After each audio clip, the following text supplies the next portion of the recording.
first bit of pressure on Becker's serve now, and 30-all. Last time we got to 30-all on this side of the court, an ace out wide. Let's see if Guga protects against it.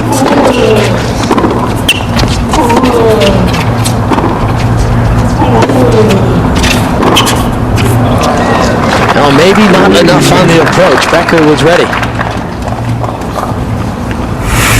This was one of those balls that Kuerten almost forced to come to net on, and he wasn't really in great position. As you said, he couldn't get much on the approach, and Becker there with the passing shot.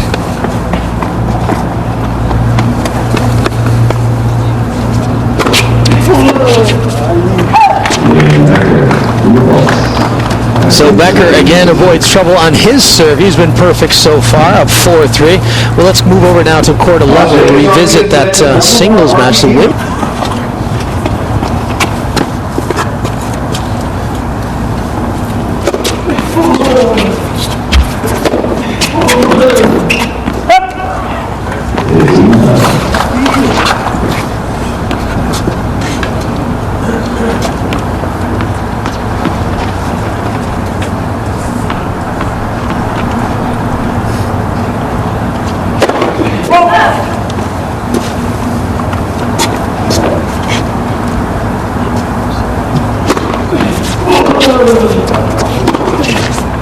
Not getting enough on the return, Gustavo Kuerten. Even on second serves, there's an example. He's standing so far behind the baseline, he can take a full swing. He's got to get a little depth from that position in the court, or else Becker's able to step inside the baseline and hit clean winners. There's another look at a second serve. If he's going to be 10 feet behind the baseline, you've got to hit it with something, some power. Or your opponent can double fault, and that will help you out a little bit. Well, Kuerten's always been a player that stands well back in the court. He likes to take a full swing. Let's see there, he's almost 8 to 10 feet behind. He was a guy I felt like you should or could serve and volley a couple times a game against because he stood so far back.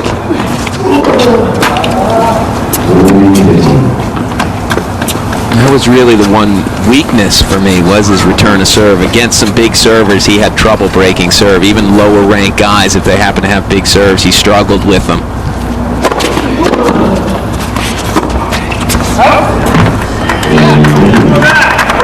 And that's why he liked clay so much, because on clay he could sort of get that little extra time to get away with the big swing on his returns.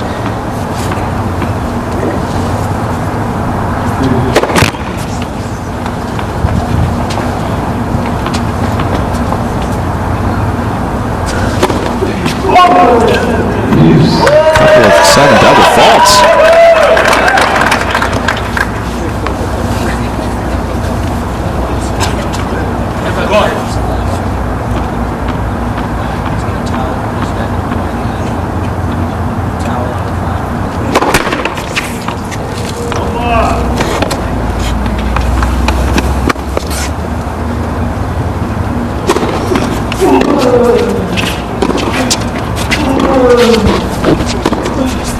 That was a little bit better depth from Kuerten. Those two backhands elicited the error from Becker.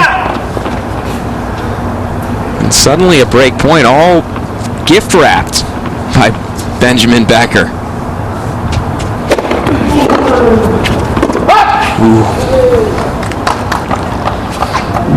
Well, Kuerten has had one challenge today, and it didn't work out for him. He's not going to challenge that, however. Well, he would have been wrong. It was just long, but he gave it a look for a second. I think if he had to, he might have used one of them there.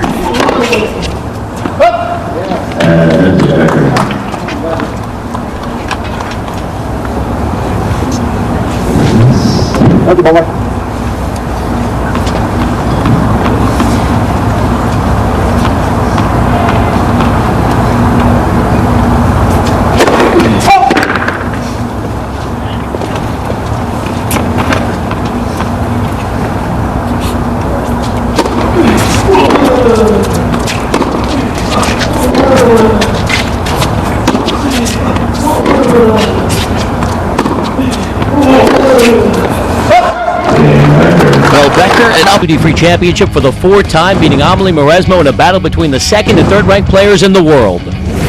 On the ATP Tour, Tommy Haas took care of Andy Roddick to win the title in Memphis. The German didn't face a break point in the final. We'll have results from the Tennis Channel Open next time on the Accurate Tennis Report. Kuerten is serving in the 10th game, up 15-love.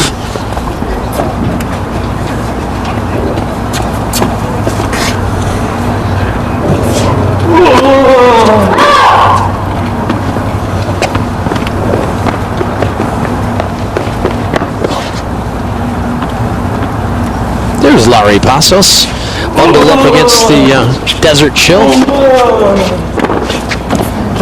It's not quite Florianopolis out there right now as Ramon Delgado, another tennis player who's sitting next to Larry Passos. Doesn't look like he's all that comfortable out here, but he's still watching. Well, the gusting winds of the last couple days have died down, but we've got some clouds that are keeping the sun from warming us up completely. Oh, and that's something normally Guga does so well. He's got great touch, soft hands. But this time, a little too much touch, too soft on the hands. Doesn't get it over the net.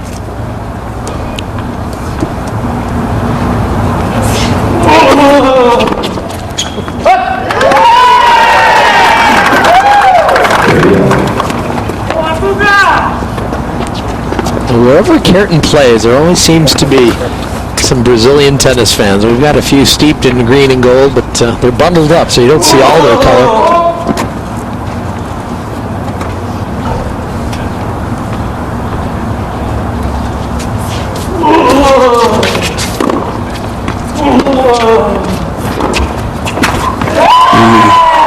This is going to be somewhat tough for Kuerten. He's a guy that when he's approaching, he wants a high volley. His approach shot is what he tries to win points with, and that ball was going to be low and difficult to scoop up.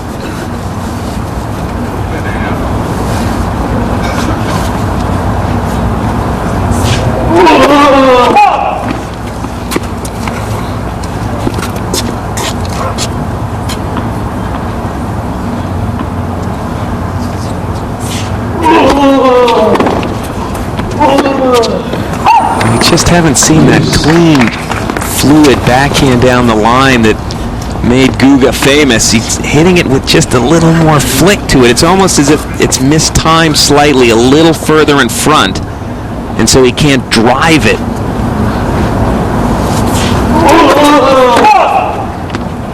So what would he do to correct that? Let the ball come into him just a little more? Exactly. Just let it get to it, more of his strike zone. I think he's just reaching for that ball slightly.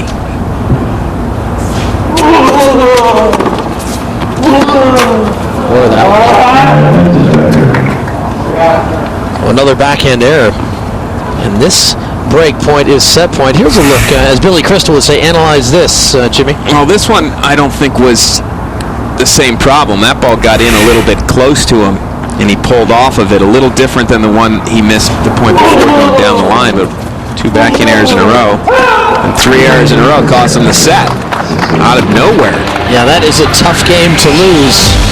From 15-love, he loses consecutive points, and he loses the opening set. Has lost. Too many unforced errors, really, from both players there. As Gustavo Kuerten not quite looking himself, even though he's not moving that badly. That was what we're worried about a little bit with the hip problem, would be his movement. I haven't noticed that his movement is that far off what it was when he was #1 in the world, but his consistency and his ball striking have been nowhere near what it was when he was #1 in the world. That's going to take some time.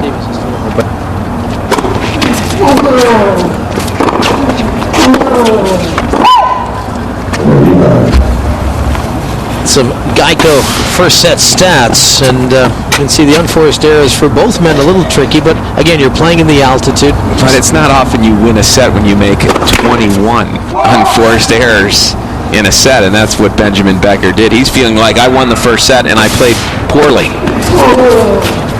Can only... Just struggling to convert that backhand. That is, in many ways, a go-to shot for him, particularly when he's defending, but again, failing to get it done. So it's Becker, chance for a love service game.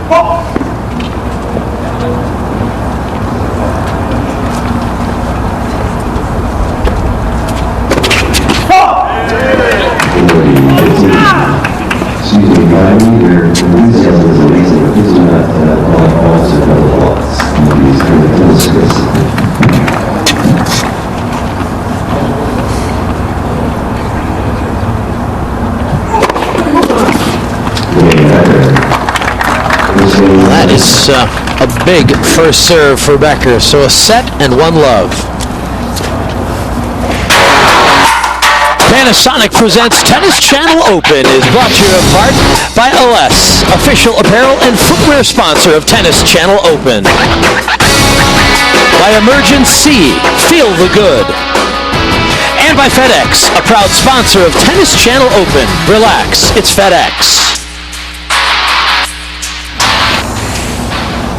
Well, plenty of excitement in Las Vegas, Nevada. Guga, as he's known. Gustavo Kuerten serving now in the second set. I actually think it's important for Guga, even if he doesn't win this match, if he can get a set against Becker, I like his chances of making it to the quarterfinals. And the reason I say that is Becker lost yesterday to Jan Ernich, and Jan Ernich is not a guy with a lot of power. And those are the type of players that give Kuerten trouble, are players that can test those big swings of his with some power. Jan Ernich will give him time to really time the ball, time his ground strokes. And I think he'll have a decent chance in that match.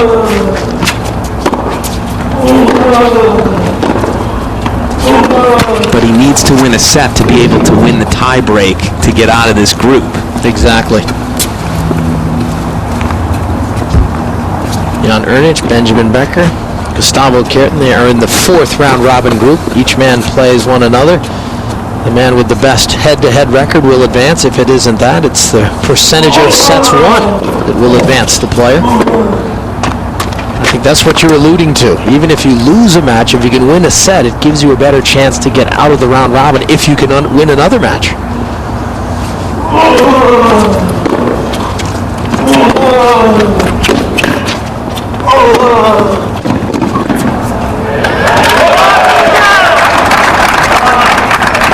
Just to keep you updated on that USTA Women's Pro Circuit match, Angela Haynes and Alexandra Stevenson were on serve 2-1 in the second set.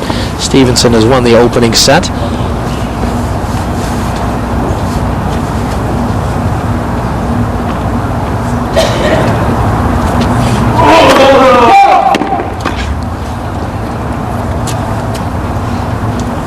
See the Geico stat, and an important point you always bring up is performance on your second serve.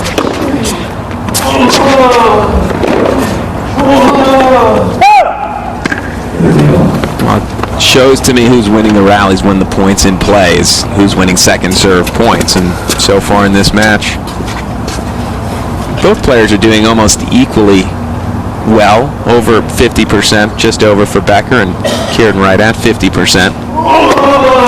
It was really just that strange 3 straight easy unforced error game from Kuerten that cost him the first set.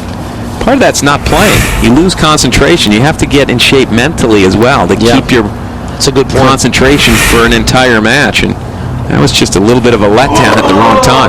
Well, that's one of his best service games.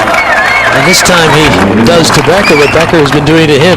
2 consecutive aces to finish off a service game.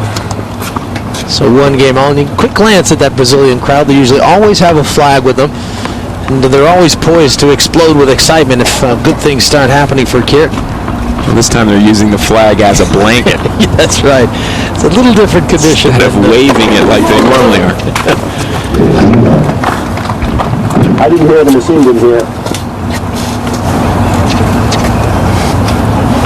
Kuerten was asking Steve Ulrich about a possible let on that first serve. Oh,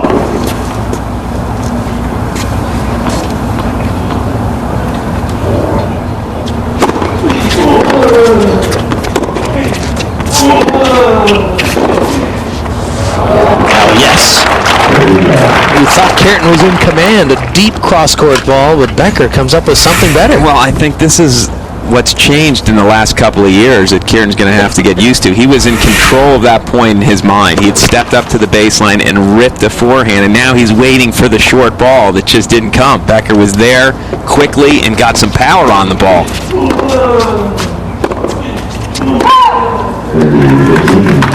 Guys are getting faster and able to defend and turn points back around in their favor with just 1 swing.